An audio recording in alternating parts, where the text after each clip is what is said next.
None of this conversation should be taken as medical advice for you. Before starting or changing any medical or wellness treatment, always consult your GP and medical care team.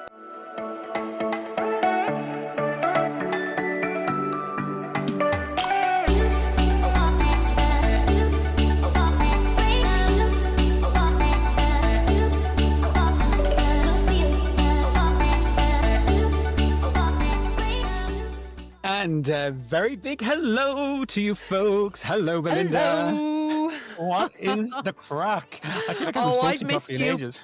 I have missed you, Paddy. I haven't missed you. Such a bitch. Oh, God. Do you know what? The last episode that we had out, we got so many comments on that. Well, actually, the one on the back of Lorna, we got loads of lovely messages off. Oh, yeah. That done really well. It did, yeah. And then the last one, particularly the bit where like you were talking about exercise 3 years ago versus now and how kind of life had changed. Yeah.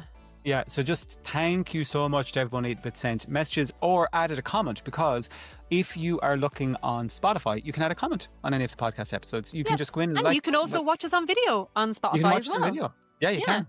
Amazing. Yeah. We got so much love on that video, didn't we, actually? Yeah. We did, actually. We did, yeah. It was. Yeah. And I put up a story about this the other day. I was saying, I think it's nice, like, obviously you're on this journey for like 337 years. Like I'm on it like a year and 4 year and 4 months, 5 months now. 4 months. Is it? Right. Yeah, a year and 4 months. And I love when we get messages from people, because it reminds us, I think, about what our journey was like when we were starting. Yeah. And it can almost kind of help keep us in touch with kind of, that's my cat, if you can hear it. But you know what that helps me do as well? It helps me to remember. She's given out, is she? It helps me to remember that on social media, not everybody is this far along on their journey. And sometimes we have to talk to the people who are just starting out. And I think those are the people that are forgotten a lot of the time as well. Yeah. And I think particularly in Ireland, like there's still so many people. And I think this time of year, obviously, we know that, like say, January is a big time when traditionally people would have their New Year's resolutions, if you're a New Year's resolution person, or a diet, if you're a diet person, whatever the case might be. So there could be a lot of people around it now as well that are thinking about, okay, will I look at my options come January and see what the options are, and exploring our content and seeing if it's relevant to them. But no, thank you to everyone that kind of added a comment on the podcast on Spotify or sent a message or email, whatever. Really appreciate it. How's life, Belinda, though? How are things going? Life is good. What's the date now today that this is going out on? Next Monday. You're ruining the magic of what happens, Belinda. So you're ruining the magic. But it's going to be the 10th, I believe. Oh yeah. Well, we're just coming off the back of today, Belinda, is we're just Monday, coming off the back. Yeah, I know. Monday the 10th. So we're Monday coming off the back of 2 weeks holidays for the kids and stuff. So yeah, that was fun. Yeah, are the kids back at school at the moment? Or are they still off? They are. Yeah, they're back with a week now. Okay. Yeah. And I must say, like, 2 boys, 9 and 12, Paddy, it's my car looked like a family of raccoons had been living in it for a week. My car looks like that the whole time. And you don't even have kids. No. That's terrible. Oh no, yours is all like junk from podcasts and lighting and all the rest of it. Gym and yoga. Mine's trash. Mine's trash. I've seen your car. Hey, I'm going to drive her into the ground. She's not going to owe me a penny. Oh God. Yeah. You've never come over to my car actually. Whenever we've met up, I have. Too. Have you? I've come over to your car before. You had to show me your internet thing in the front of it, your Starlight or whatever it is, and you had to show me the state of it. You had like a wardrobe of clothing in the back. I think you were on 3-day holiday around Ireland or something. Yeah. The Starlink internet. Yeah. So I'm a total nerd, folks. And in my car, when I'm going out and about, I just put my Starlink into the car, Starlink Mini, so that I've internet no matter where I am. Yep. Yes, that's right, kids. Kitty, you're not allowed on the podcast. No, you're not getting paid. Keep your Wait, voice are down we? because if Phoebe hears that she's on it, Phoebe will want to go on it. Oh God, my cat is very needy at the moment. Very, very needy. She was very needy when we came back from holidays. Yeah. Yeah. Yeah. I think the Oh, problem is I had a jacket on this couch behind me, and that was her sleeping place when I was working for a lot, and I moved the jacket. So I'm probably in the bad books. Oh, she's gone out now. I'm going to quickly close the door. Talk there for a minute, Belinda. okay.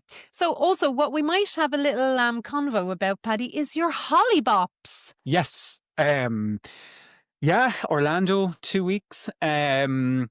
First time going out there this in this size of a body.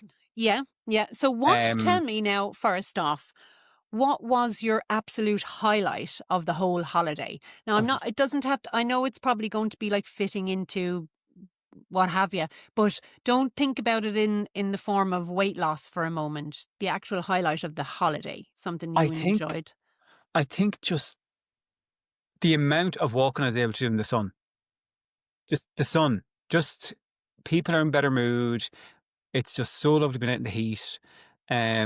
Whilst I'm not great at lying down and doing nothing by the pool, being Mm. out like walking about in the sun was just so lovely. So, so lovely. So like that was Now, fab. is that something you would have not been able to do as much of the last time you were in Orlando?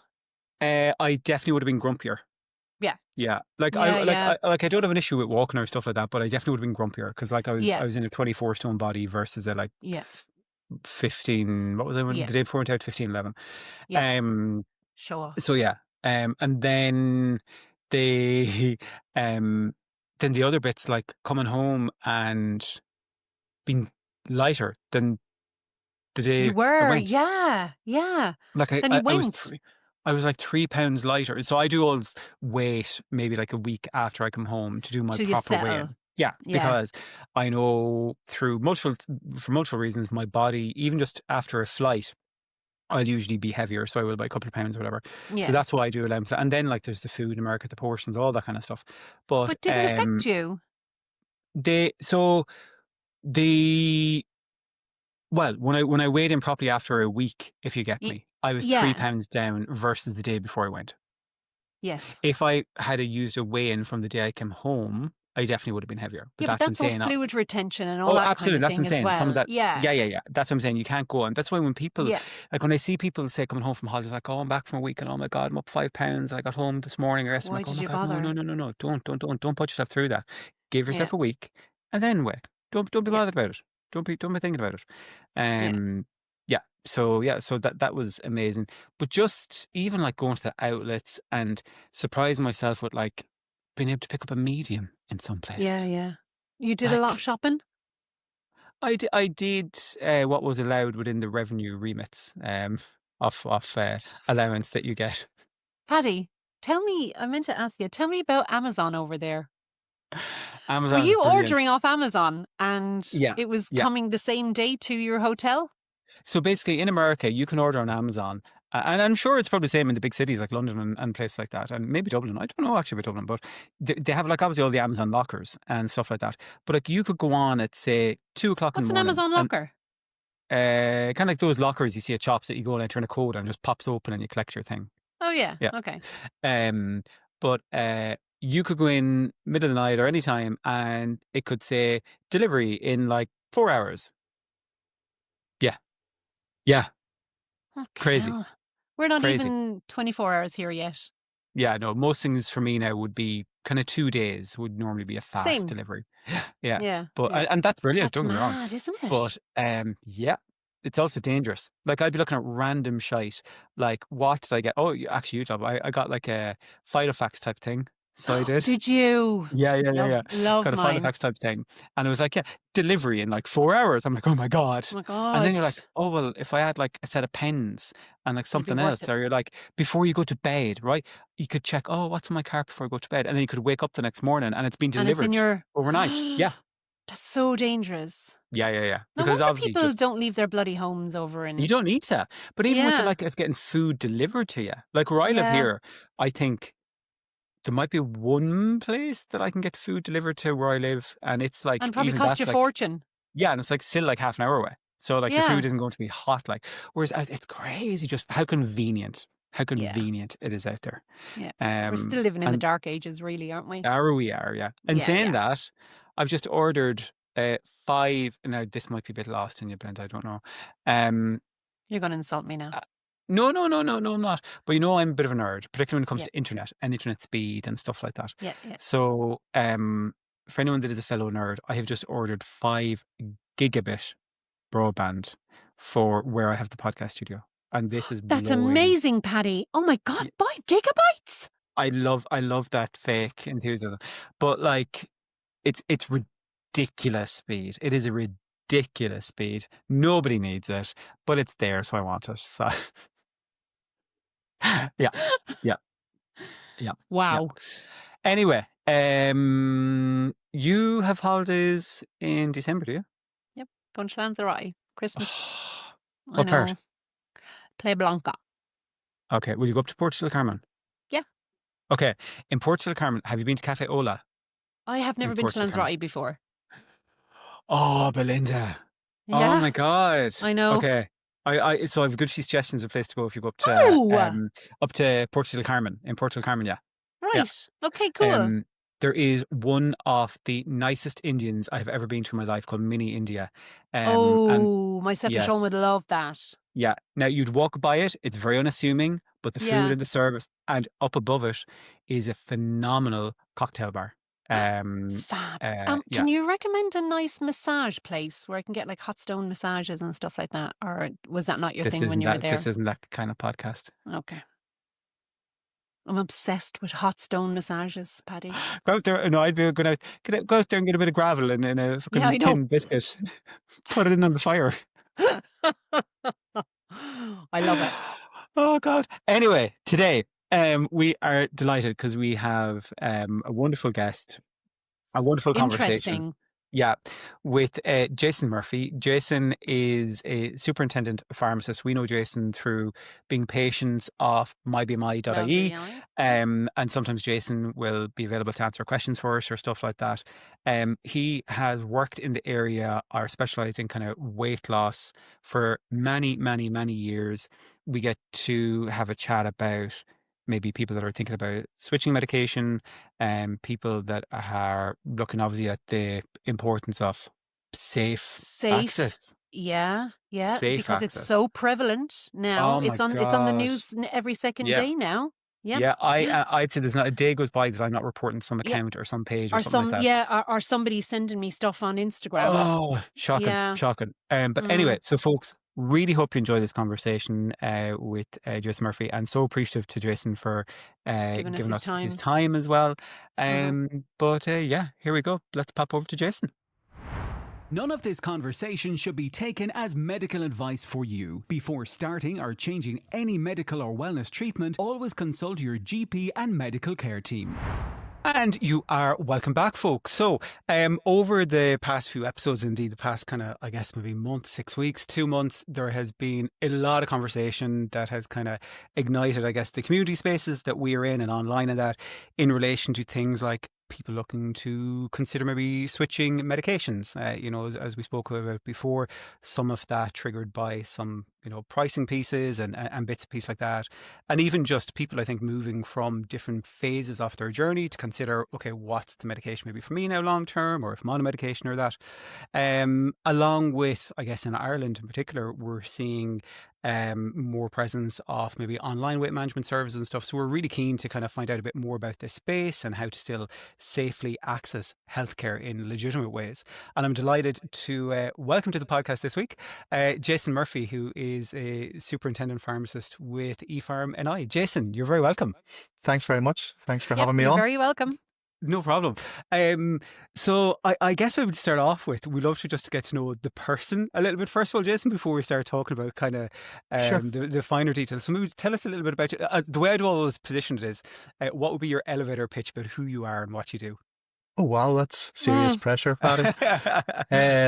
So I've been a pharmacist since 2007. I started off my career in traditional bricks and mortar pharmacies. I actually specialised in providing addiction services to substance misusers. About 5 years ago, I decided to move more towards private pharmacy, with a primary focus on weight loss and hair loss. Now, I know it's ironic because I'm bald as a coot, but we decided to specialize more in provision of weight loss medications, and I became I suppose, a weight loss expert in terms of provision of treatment, advice, and I also work closely with my BMI to give them advice where necessary as another pharmacist input in the service. Hmm. Excellent. Yeah. So And, that's my current role. yeah, and I guess, obviously myself and Belinda, we are private patients of kind of my BMI, and again, I guess full disclosure for transparency, we've both done paid previous work for my BMI as well. But this kind of discussion and conversation is not in any way kind of sponsored. It's more so we really want to try and get an expert that could talk to us about. I think Online. as well, even the role of pharmacists is really, really interesting, and the differences between what we see in the UK and in Ireland. There still seems to be quite a lot of gaps there, in terms of some of the scope that pharmacists have on that. What kind of changes have you kind of seen from your perspective, Jason, particularly, I guess, in that scope of weight management and helping people with weight management over the past few years? Obviously, we know the kind of obesity medications is one big thing, I guess, particularly over the last kind of 18 months, 2 years. But when you think back to the early days when you started kind of supporting people with weight management. Sorry, Whenever I first, can I just sure. interject there? Jason, did you say you started doing the online part of it 5 years ago? So The private pharmacy, private, okay. I'm becoming more involved with online healthcare. Yeah. Um, I To be honest, during COVID, a lot of people started to go online for lots of things, for their Mm, groceries, for advice, yeah. and for medication, and that has really seen online healthcare blossom. Hmm. Mm, Um, Online healthcare, I believe, provides greater access for the public. People who are uh, geographically uh, hindered, people who can't get out of the house, people who are working 9 to 5 and can't get to a mm, GP surgery, or to the local pharmacy. So I'm a big advocate of online healthcare whenever it's used responsibly, Mm, and from regulated sources. Like, yeah. as we mm. all know, there are a lot of avenues out there on the dark web or through TikTok or other social media platforms where you can source medicines. It, I say Mm. medicines loosely because we yeah. don't know what's in some of these products. We don't know how they've been stored and things like that. But in terms of regulated online healthcare provision, I'm a big supporter and believer in it. Yeah, I think, like, we're probably jumping ahead a little bit, but I'd love to, even since we brought up there, like, that space of the unregulated kind of healthcare is so scary. Like, I would say there's probably not a week, but myself and Belinda, I'd say, Yeah. that we're not getting bombarded with DM. Well, first of all, there's the videos that come up on your feed, but increasingly over the past weeks, DMs from randomers, like, hey, do you want to collab with us? We're selling like Retta this or that Retta the other. We'll give Unbelievable. you. It's crazy. But Like, Um, Ret isn't even.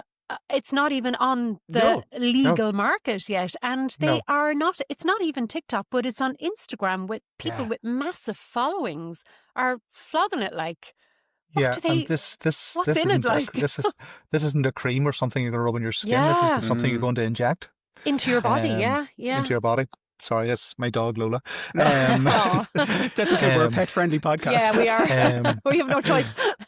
so I actually, what struck me was, a few months ago, I was going to a local supermarket to pick up groceries, and in the corner of the car park, there was a guy handing over Ozempic, essentially a couple of boxes of Ozempic to somebody else in the car park, and I was like, "This is nuts, Wild. Wild, nuts, wild. Like, nuts."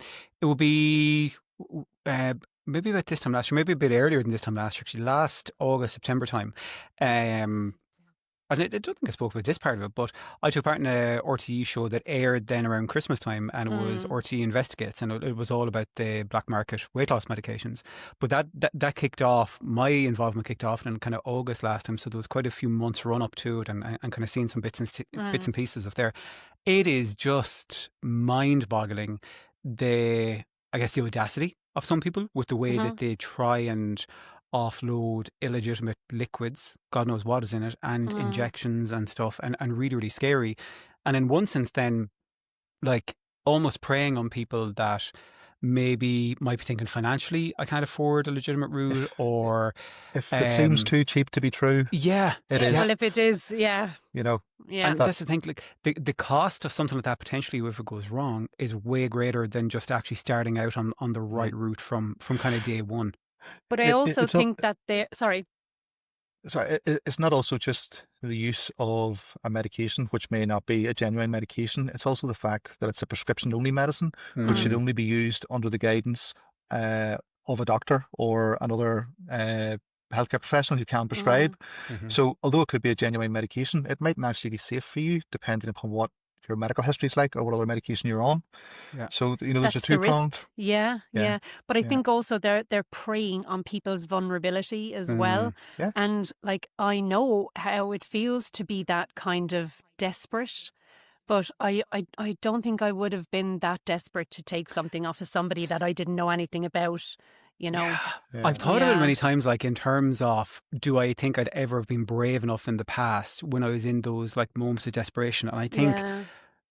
I don't think I could have went that far. Like I think the kind of my worst experience probably with medication was probably back in the days of like those ones that kind of restrict the amount Orlistat of or the ones that kind of restrict the amount of fat that you consume and stuff like yes, that. that's yeah. Yeah, but I think the thing is that even today, where people are thinking about, hey, I would like to do something about my weight, but I'm concerned about cost, rather than just defaulting to like illegitimate sources, the importance of talking to your doctor or your pharmacist and kind of seeing what are the options, because there are still other options. There's so many other routes, and of course, lifestyle that can be supported through those or through those kind of avenues as well. Um, what kind of, I guess, come back to what we were saying a moment ago, what kind of changes in weight management care, Jason, have you seen over the years? So, I suppose whenever I first started, um, obesity still had a really significant stigma attached to it. One thing that I try to get across to people is that it's actually a chronic health Mm. condition, similar to arthritis or Heart depression or disease, heart disease and things like cholesterol. that. It Yeah. is a medical condition. If I picked up the BNF, there's lots of medicines in there. That's the British National Formulary. It's the go-to book for Yeah, pharmacists. yeah. It's recognized medication. There is a reason why companies are trying to develop these drugs. You know, it's because it's a chronic condition. Yeah. Mm. Like we don't see a lot of drug companies developing new antibiotics because you Yeah. usually take an antibiotic once, Yeah. and commercially it doesn't really make a lot of sense. Mm. But for weight loss medicines, Oh, yeah, there's yeah. so many people affected, they take it for a long period of time. So naturally there's a commercial advantage to Yeah. those types of drugs. It's Can I? interesting that bit about the stigma, Belinda. Yeah. I'm going to mention the video you sent me the other day. Like I'm God a only knows. qualified personal trainer, like by trade from many years ago as well, and kind of when I had lost weight before and then started regaining it, I heavily leaned away from that space because I just felt way too kind of embarrassed and self conscious. I do a bit of coaching with people now, but it is scary.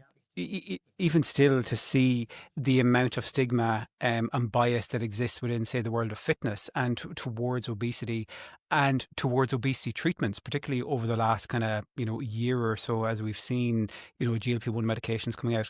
And Belinda sent me a video the other day of somebody within a wellness space, I believe, and their whole thing was, how would you like to lose weight? Would you like to lose it the right way and feel proud, or do you want to lose it on a medication and not feel proud because you shouldn't, essentially? Well, How do you tackle that kind of mindset, Justin, do you think? so in my experience, the patients who I have seen who um, complete consultations for weight loss medicines have tried diets, have tried exercise, have maybe got to the stage where they can't exercise or they don't want to go to the gym, don't feel they can go out for a walk, they feel uncomfortable. So for the majority of people, it's not the first stop. They've tried things for years. It's something that they've battled for a long time. Yeah. So I always say, or I have seen, should I say, patients will start on a weight loss medication and then all of a sudden they go, oh, I can go for a walk. Or people start noticing the change in their shape and they end up at the gym, they start going to the pool, and success breeds success. Yeah, And of then all of a course. sudden, Yeah. and the best results come from using the treatment, diet and exercise. and Yeah. routine. Healthy lifestyle. And it's Yeah. a three-prong approach. And that's And exactly then what happened to me. That's exactly how I used it and what I used yeah, it for. And you're exactly the same, Paddy. You know, if we wanted to, we could have just taken the medication and sat at home. But now I'm a huge advocate for starting movement in a bigger body. And I think even though I have lost 7 stone, I'm still living in a bigger body. And I still want to advocate for people, even having been on the medication for 3 years myself, 3 different types, that I'm still a big girl, I'm still moving my body, and it's only for the medication. yeah. Sometimes I think I think to myself that only for that medication, I don't know where I would be right now, especially with my mental health the way it was at the time as well. You know, but I just wanted to go back and ask you a question as well, Jason. You were just saying about, you know, people being on this long term, because I was speaking to my own doctor the other day, and she was just we were just speaking about it in general, and she was just saying that the medication that I'm on at the moment, that doesn't really have like long-term studies done on it Yeah. yet for the long-term effects of it. Now, I don't know if I was right in saying to her, like, you know, the original one that was out and the second one to that that came out that everybody was on, Ozempic, that had been around for 20 years. Do you know what So I mean? And I know there yeah. is a bit of a difference in it, but Mhm. can you tell me what I can say to her, please, when I go back? Um, so so obviously these types of drugs are relatively new in the grand scheme of things. So we don't have long-term studies, Hmm. but we do have data and information for people who have used them for like up to 3 years. Hmm. And like the medical press is constantly coming out with the new benefits. You Hmm. know, we know that Ozempic or Wegovy now has been licensed for secondary cardiovascular um, Use. disease prevention. Hmm. And like we know that they're doing studies in a lot of other areas. So we haven't seen anything to put us off using them for long-term use. Mm. So Yeah. the information's all positive, and as those studies go on, I envisage that people's long-term treatment will go on. Yeah. Now, what we would usually see is that people will, some patients who come to us for their prescriptions, once they reach their target weight, they stop treatment, and that's fine, but they will regain some of that weight. Now, they mightn't regain it all. What I would usually recommend is that they try and pick a maintenance dose, Hmm. which may be the same dose, but that runs the risk of them losing more weight. And you obviously don't want to lose more or drop below a healthy BMI. You start to lose muscle mass and things like that. So to pick a dose maybe lower, and that just allows you to ensure that you have cemented your routine of healthy eating and regular physical activity. And there are some people who just decide to stay on it long term, and we do have Mm. patients stay on it on a dose long term. Both medicines which we dispense routinely are licensed both for weight loss and weight management. So it's not as though it's just the weight loss part of it; it's also the management That's of it. that's interesting. So is there a differentiation, or there's a difference then between a medicine, is there, for weight loss specifically versus weight management, is it, or, Management. or what does that look like? Both of those treatments are for, so both of those treatments can be started if your BMI is over 30 or Yeah. if your BMI is over 27 and you have a weight-related comorbidity. Yeah. So that's when you can be started on the treatment. Yeah. But once you're on treatment, you can use the treatment to maintain Okay. your healthy weight. Gotcha. Yeah. So that's the, Okay. Yeah. So, see, if somebody had, okay, so would you consider somebody to need to go into weight management when they reach their goal? Is that, and going forward, then it's weight management? yes, Is because that, it's yeah, maintenance. They're just trying to maintenance? Yeah, stay at the yeah. same level. And would Yeah. you, if somebody came to you and said, "Well, how do I know when I need to go into maintenance?" Would it be you? Would you look at their BMI, or what would you do? So from speaking to the prescribers at my BMI, they would usually recommend the midpoint of the healthy range, which is about 22. Now, some people 22 22 is BMI. the BMI. midpoint, BMI of 22. Now, for some people, they don't want to get that BMI. They don't feel comfortable in it. Some people are happy with a BMI I'd of be 70. 25 or 20. But Yeah. some people are happy with a higher range. So maintenance, that's why I just talk about people's target weight, Yeah. because people have different targets. Yeah. Yeah, and I think it probably comes back to that idea that you'll have maintenance probably from what is maintenance from Manageable. from a medical perspective, but then Yeah, maintenance from a lifestyle perspective for people as Yeah. well. Like for yeah, myself, I know if I was to go by BMI, and we know that BMI is as we always say is flawed yes, in many ways, and that's why yes, it can be an indicator. I think in terms of access to treatment and suitability for treatment. But like for myself, I think it would have me at something like, I don't know, I think like 12 stone or something. yeah, I'll never in my life be anywhere near, like Yeah, I'm you just don't too want to be big though, do built you? as well. Yeah. No. yeah. But this is the other thing, like I'm currently like, I think like about 15 stone 8, 15 stone 9, depending on the body and the particular, how the scales are Day. feeling on any particular day or week. But Yeah. I know that for me, that like I'm like, "Do you know what, probably I think when I get to like maybe another 8, 9, 10ish pounds, that like I'll probably be confident in my body with how I look and how I feel. I'm a big advocate of like DEXA scans and stuff like that, so I use that to kind of measure my body fat percentage and stuff as well. But in terms of how I feel and the confidence about myself, I'd be happy maintaining a lifestyle at that weight. So I would, even if it would have me in a BMI that technically would be overweight. So I think that's probably the difference between maybe the way a medical person Yeah. might assess a BMI versus a lifestyle maybe perspective. Yeah. Well, you could have like a jacked bodybuilder, Yeah.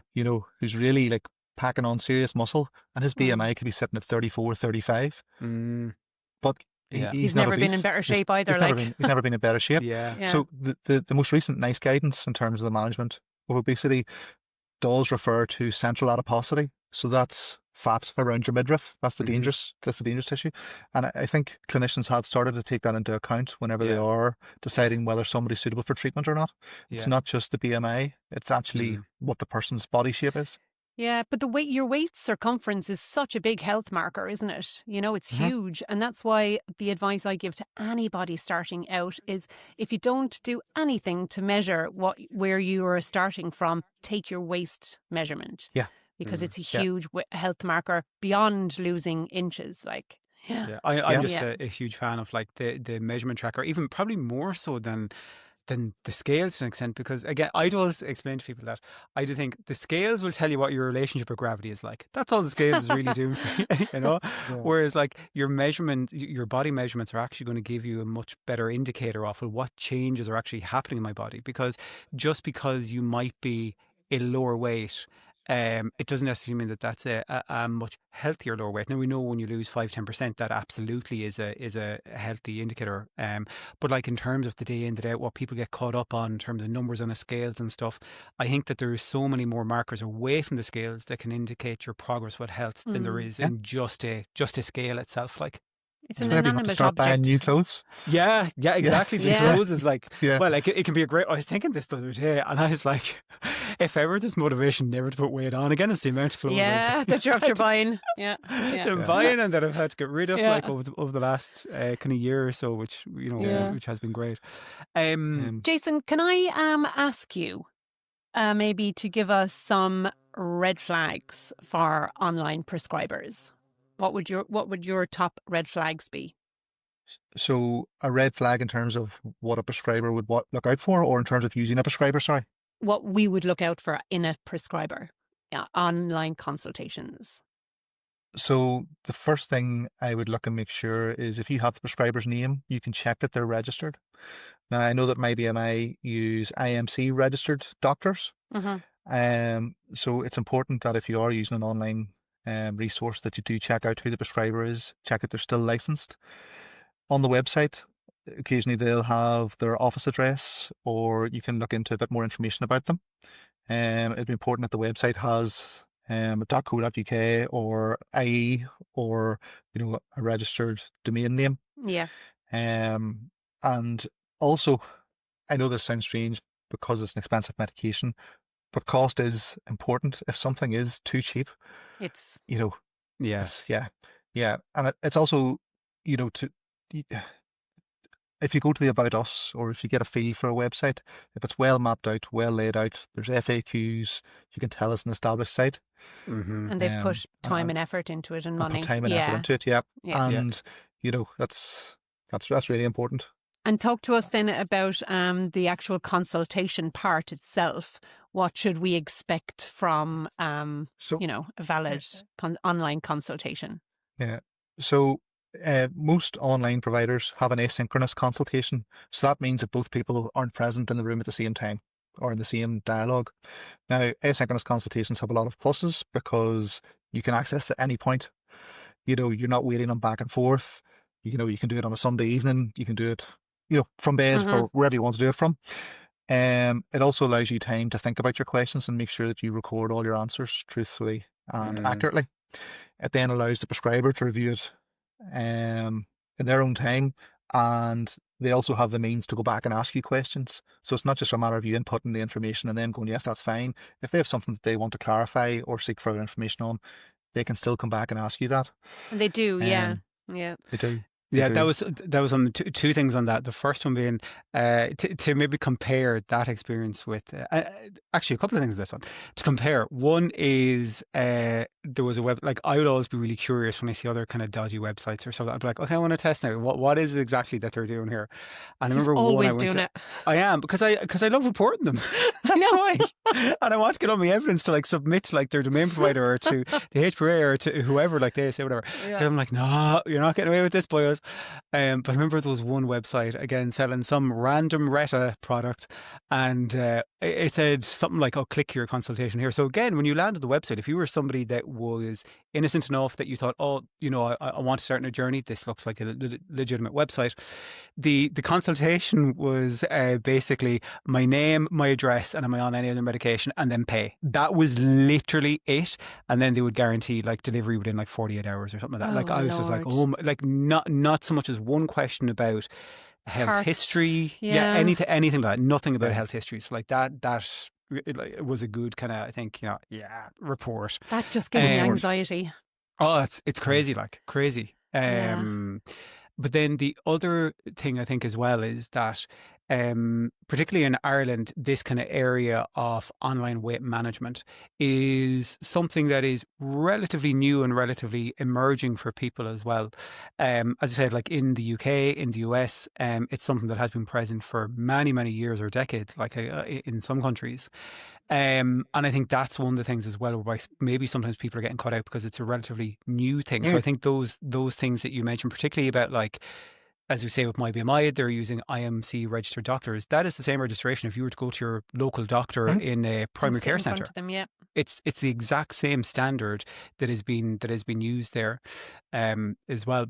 But talking about, say, with MyBMI specifically and kind of the consultation there, that it isn't, and again, my own story off, it's not just submit a form and you get a medication. My most recent one, because I was put in a consultation to swap from Mounjaro to Wegovy, which I am planning to do when I come back from holidays, and I wanted to kind of get, prepared for all that.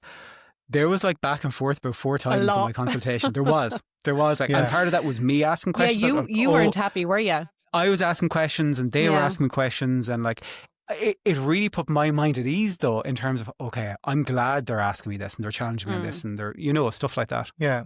Well, they, at the end of the day, it's their registration number. Yeah. And they want to do a good job. Yeah. It's important that they make sure that the medication is safe and appropriate for you. And I know that some people do get frustrated with the back and forth because I speak to patients whenever their prescriptions come to us. But it's out of concern and to make sure it's right for you. It's not to be pedantic or punitive. It's not. Yeah. I think your back and forth though, Paddy, was because you weren't getting what you wanted. I think part of that as well. I was just more so like, I'll always be really inquisitive, so I will. Like the situation was, but I'm on 15 milligram of this. Like, why can't I go to 2.4 of that? Why can't I get to this though? But this is the high one. And they again, just wouldn't. Like, yeah, but it's about, again, it comes back to that whole idea of safe prescribing, and about like, and I think that is something that is so important, that just because, say, myself and yourself, Belinda, have been randomly in this kind of space for a bit of time doesn't mean we know everything by any means, and it's important to lean on the experts in this space. And that expert is not going to be Billy Bob down the gym, or Sharon in the nail salon that has something under the counter there or stuff like that, because as we say, they're not going to know the implication. They don't even know what they're injecting you with. No. Do you know, like there's that as well. Yeah. thinking about that kind of space, so say what we touched on there about swapping medications, like, or changing medications, that in itself isn't a new thing. It's something that I guess has always been possible, Jason. But I'd love to know from your professional kind of viewpoint, um, when might you see people considering changing medications? And I guess the big one at the moment is obviously, say, from Mounjaro to Wegovy, where people are considering that, if price is a consideration for them. But I'd love to know maybe what guidance or insights, or what your thoughts are on where we are at the moment. So in my time, the first weight loss injection was Saxenda, which was a daily injection. The next one that came out then was Wegovy, which is once a week. Mm. And the studies showed that people lost more weight on Wegovy, and also you only had to inject it once a week. So naturally, people gravitated towards Wegovy. Then whenever Mounjaro came out, it was like the new kid on the block. Mm. But again, it showed in studies that people lost more weight on it because it worked on 2 different receptors, etc., etc. But so we would have seen people before the price increase from Mounjaro, we would have seen people change treatments because they thought maybe the next one was going to be better, or perhaps they'd been on Wegovy for a period of time and felt their weight loss had stalled, or they were having side effects on Wegovy and thought, you know what, I mightn't get the same side effects on Mounjaro, I'll try it. The cost and the price increase brought a different dimension to it, because people who had already been on their journey with Mounjaro and having successful journeys now saw that journey being put at risk because of being able to afford the treatment. And for that reason, some people have decided that perhaps Wegovy is a better option for them. And that's unfortunate recently. Now, Wegovy and Mounjaro's weight loss results in studies are comparable. You know, they're both effective drugs, and some people might not tolerate one as well as the other. My recommendation is, if you have been on a treatment for a period of months, which is working for you, you're not having side effects, you're having steady weight loss, I would not recommend changing unless you really had to or really wanted to. For a number of reasons, whenever you change treatment, the doses aren't equivalent. You will have to start further back in your journey, which could lead to you gaining weight. I had some people who did change treatment, regained weight, and threw the towel in. You know, they just thought, it's not working, can't afford it, and it ended their journey. So I would make sure people give it some serious consideration before they decide to change. I know that the cost is prohibitive for some people, but in my experience, people who are on these types of treatments tend to spend less money on fast food. They're buying proper food. Yeah. And very quickly, socializing, what you would have spent in a weekend, if you add it up over 4 weeks, you've covered the cost of and your takeaways. medication. No, but it does. It adds up. It really does add up.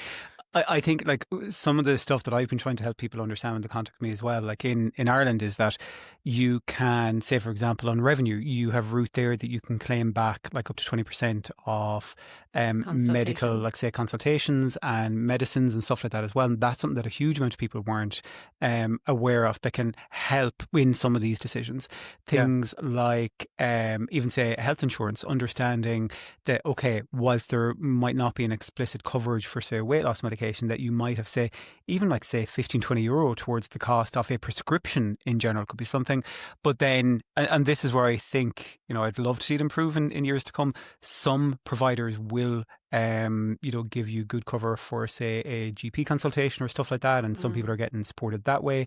Some providers aren't covering, which is disappointing to see, because I think where we see health insurance companies maybe start to drive a like separation of cover, or how they acknowledge healthcare is a slippery route. If to go down, oh well, no, we'll give you a consultation for this health condition, but not this health condition. So I hope that's something that we see better quality in kind of the years to come. Because they do that in America, don't they? Yeah. But for sure, like, from a UK perspective, so in the UK, thankfully, we still have the NHS, which is a free healthcare service. We now see such a huge proportion of the population who are prepared to self-fund improvement in their health. So obesity is a chronic disease affecting such a huge proportion of the population, and it mightn't be affecting the NHS right now, but those people, God, it will. in terms of my age, so my age group in their 40s, mightn't have any health conditions, so to speak, now, apart from being obese or overweight.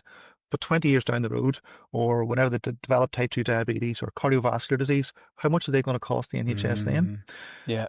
Part of me thinks it's a bit blinkered, that there should be some funded programs towards this because of the future savings to health services. Yeah. And because there's such, like, everybody, like most of the people, well, everybody who comes through my BMI or the private prescriptions we dispense, they're all self-funded. Yeah. And like even in the UK, from what I understand, like with the tier 3 weight management services, whereby you might then get access to support for a treatment. Like, even that, it's so small, and you'd see like the postcode lottery and all that kind of discussion kind of happening about what kind of NHS kind of area will support you or won't. Yeah. And like in Ireland at the moment, it is like we're not even at that point. We don't even have like, say, a tier 3 that will support, like, say, some of the more recent medications. Obviously there's discussions ongoing. Not the most recent GLP-1s. ones. But like the first two, Saxenda and you'll get those. Yeah, and Ozempic as well. You'll get those on the LTI books, the long-term illness books, if you have diabetes and that. Yeah. On a side note, also, my partner, Sean, who has been on a GLP-1 for a year and a half, has just reversed his type 2 diabetes. The doctor told him yesterday. Imagine. Isn't that amazing? Could not believe it. Couldn't believe it. Yeah. That's mad. Yeah. And I know. Yeah. I'm so proud of him. Yeah. Yeah. And like, again, that's the type of thing a weighing scales won't show you. Ever. No. Yeah. Yeah. In terms of if we think about, maybe, Jason, somebody's there and they're like, right, okay, I've made the decision that like, say me, for example, I've made the decision, right, when I come back from holidays that I am going to be swapping to Wegovy. I have it in the fridge there waiting for me. I'm not going to lie, there is that bit of like, I won't say anxiety, but nervousness. Like during, before I started Manjaro, and sitting there for hours reading the leaflet and kind of watching every video that I could about it and stuff like that. My headspace is kind of back there a bit in relation to Wegovy, because it's something that's brand new to me. What should people factor in terms of, like, we hear the phrase like wash up periods or whatever the right kind of terminology might be, like in terms of waiting periods typically, and again, we're speaking generally because it might vary by patient, but generally speaking, like in terms of if you're moving a medication, as you say, maybe some of the side effects, maybe dosing or stuff like that, what should people think about or factor in? So the manufacturer's standpoint would be that Mounjaro, for example, because of its long half-life, stays in your system for 4 weeks. So it's 4 weeks before the Mounjaro completely washes out. For Wegovy, it's 5 weeks. So my recommendation for people is to try and leave as long a gap before injecting again. That being said, some people do decide to shorten that gap and don't have any issues. But it would always be important that they leave at least a week. The risk is that you develop side effects, which really sets you back, like nausea, vomiting, diarrhea, heartburn. That could stop you in your tracks. That could stop you in your tracks, or lead to being dehydrated, or But the thing is, it could stop you in your tracks, because if you haven't left the right amount of time between it, it might not necessarily be the actual drug itself, but the fact that you didn't leave that amount of time, say 4 weeks in between it. And if you had left the 4 weeks, then you might not have had those side effects as well, So that's a chance you take as well. Does that make sense? Yeah. That makes sense. Yeah. But you're right, Paddy, to make sure you read the leaflet beforehand. Oh God, you definitely are. I know I have to be an advocate of that. Jason, I spent hours, and like, they're massive. The Mounjaro one, anyway, it's a massive leaflet. Like, it's pretty big. Did you read all that? I read every word of that about 10 times, Belinda. So I did, literally. Let's just put it into AI and ask you for a summary, no? Yeah. Well, you would now. I was just like, I want to make sure I understand this. And like, even the little images, trying to look at, and then worrying about like the priming of it and all this kind of, and that's actually something that's different between the two two devices that are used at the moment as well, is like even the priming of it. I thought you were going to say that's the difference between me and you, Paddy, because my first experience of going on a GLP-1 medication would literally be, if it was a movie, what not to do. Because I did it all wrong, but learned.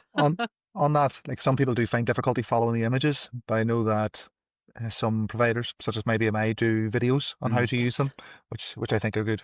Yeah, yeah, no, definitely, Yeah. and that was something I Yeah. leaned on was, Yeah. I've and sent those to so many people because yeah, people are so nervous. Like, yeah. Yeah. and not the TikTok ones. And I'll tell you why. Oh my Because God. again, people can be well intended and stuff like that. But then even I went down rabbit holes of, wait a minute, do I have to take this out of the fridge and leave it at room temperature for half an hour? What do I have to do? Or do I have to wipe before and after? Because everybody has their own wee kind of protocol, I guess, to do. Yeah. And the more that I was watching videos on TikTok and The more social media, the more confused it's you like, were getting. I was like, oh my Yeah. God, this person is saying I can't use it straight out of the fridge because it'll be too cold. This person is saying I need to this and that.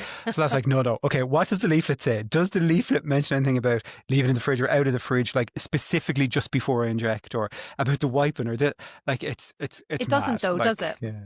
no, so Does like it? in No. terms of obviously the storage of it, like obviously Keep it it, needs to be in the yeah. temperature, but in terms of like before you actually use it or that, not like it's just Yeah. does that. Yeah. So I think that comes from some injections, not these weight loss treatments that we're talking about, but some injections should be left out of the fridge before they're injected because they can be Mm. painful when they're cold. Mm. But the volume of Mm. liquid's so small here, and because the type of tissue you're injecting into, it's not sore. Yeah, You Yeah. know. yeah, One yeah. thing one thing I have seen or spoke to patients about whenever they're having problems with side effects was that whenever they started to inject, especially if they're starting on a new dose or starting the treatment, they would have injected in the evening time and then would have Mm. slept through some of their side effects, which I thought was interesting. That's I've exactly what I did. always done it Yeah, Yeah. yeah. from day one. I did that for the first few months, Yeah. whereby it was like Friday evenings. Friday evenings, Yep. because the I wasn't going to be weekend. working the weekend. I could kind of Yep. just sleep it off or just write it.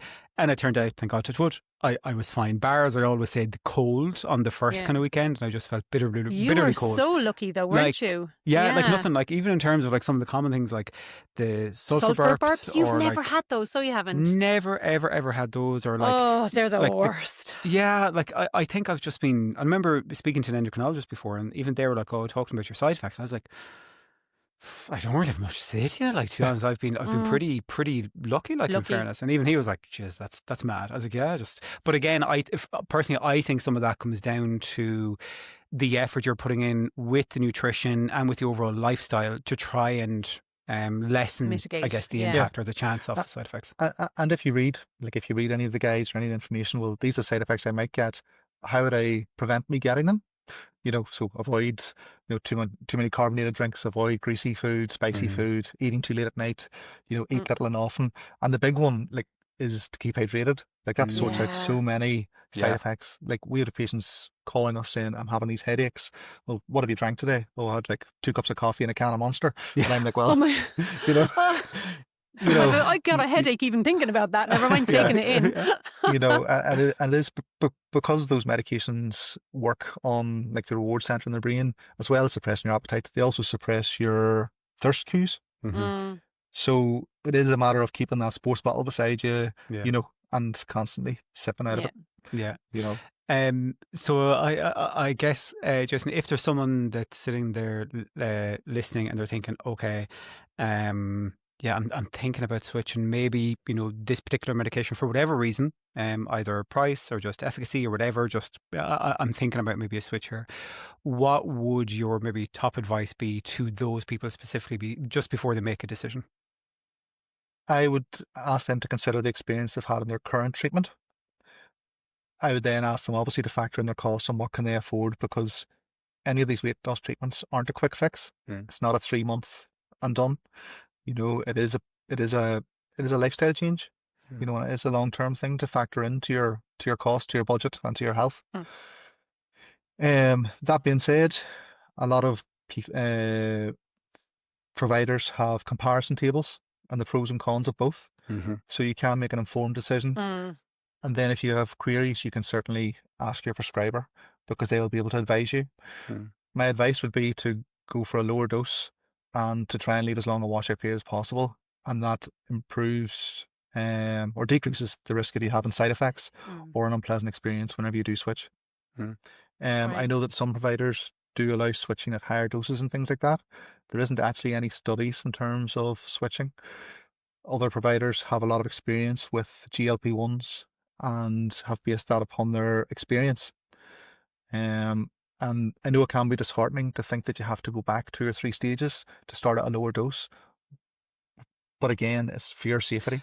And You look know, at it's not for any. this all is looking at exactly you, where my Paddy. head was. No, it was. And like Yeah. I had the poor like support team at YBMI. I had their head wrecked, so I did like and the doctors were responding to me. I was like, but what about this? What about that? And then literally one of my friends swapped from a higher dose Mounjaro to a considerably lower. Like they didn't even go at 1 milligram. I think they actually went with like 0.5 or that.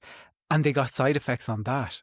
And I was like, Yeah. whoa, okay. I'm glad now that like actually there is other Yeah. people that are way more Yeah. qualified giving guidance on this because that was an eye opener for me saying, wow, okay, you are on a high dose Mounjaro and you're actually on like 0.5 of this Yeah. and you're getting like the Because nausea, all that kind of stuff. everybody reacts to medicines differently. Exactly. Yeah. You know? Yeah. And again, Like, it comes back to that whole point of the importance of listening to like your doctors, your qualified prescribers. You know, obviously we've a lot of listeners in the UK as well, and I've said that kind of the scene in the UK is a bit different with like say online prescribers or pharmacy prescribers or that. In Ireland, obviously we're a bit more reliant on like our IMC doctors, as we say, but listening to those people as opposed to randomers in the gym or in the salon or in car parks, as Yes. you said as well, Jason. Yeah. yeah. No, it's definitely important to use trusted, regulated sources for information on medication. Like Yeah. it's Jason, look definitely. at thank you so much for your time. I think like you've given us a great insight into I guess some considerations for people in relation to medication in general, but particularly around I guess the importance of, as we were just saying there, safe, regulated access to treatment. I guess that emerging space of kind of online weight management support, and that there is credible, legitimate ways to access that, and some of the flags look out for. And just thank you very much for your time. Really appreciate it. And the thing is as well with online prescribing, it's coming. And it's coming fast, and nobody's going to be able to stop it. And it's the way of the future, I think. Belinda, it's here. Oh no, I know it is, but not so much in Ireland though. Not but so much definitely, in Ireland, yeah, fair. But soon, very soon, we're going to be exactly the same as the UK. Yeah. And there still is a place, obviously, for face-to-face consultations and conditions that can't be treated online. Yeah. But in terms of obesity management, I definitely think it's certainly it's a worked safe for us space anyway. Yeah. Jason, thank you so much. Really appreciate No your problem. time. It's been a pleasure. So brilliant conversation there, Belinda. I think so hopefully interesting, Paddy. Really, really interesting. I think in terms of just, as we were saying, safe access to treatments, thinking about options. And I think also as well, an insight into maybe the world of online prescribing and online supports for people, because I think Ireland is definitely a bit behind other countries in terms of, if you look at the services that are available there, like that need to go and be in person, something that doesn't necessarily fit in with everyone's lifestyle right now. But do you know what it is as well? It's the importance of knowing that you are fully supported online. Yeah. And that you can get comparable support no matter what route you're taking, that there is options out there, like the same with, for example, meeting with a dietitian. Like before even looking for somebody, you'd have to go make an appointment, look for parking, driving, all that kind of stuff. Whereas now, like even with, say, my health insurance, there is appointments I can book via them with like an online dietitian service, which is a brilliant like. It's fab, yeah, we're slowly, and also as well, I liked the fact that we got to talk about absolutely taking your doctor's advice where changing medications is concerned. That was a big thing, for me, definitely. Absolutely. But anyway, thanks to Jason Belinda, for that. Until we talk again, you stay lovely and wonderful. Yeah, and we'll have we've a good bit of stuff to talk about in the next episode as well, which will be just me and you in about another 2 weeks' time or so. But till then, Belinda, stay fabulous. Thanks. You too. Stay fabulous. And Belinda. Yeah. I love you. Oh, I love you too, Paddy. Oh, God. Sorry. Is that what did I say it right? You're not getting anything. We've got a Christmas party. Staff Christmas party. HR won't allow it. HR said no after the last one. After what went down in Limerick.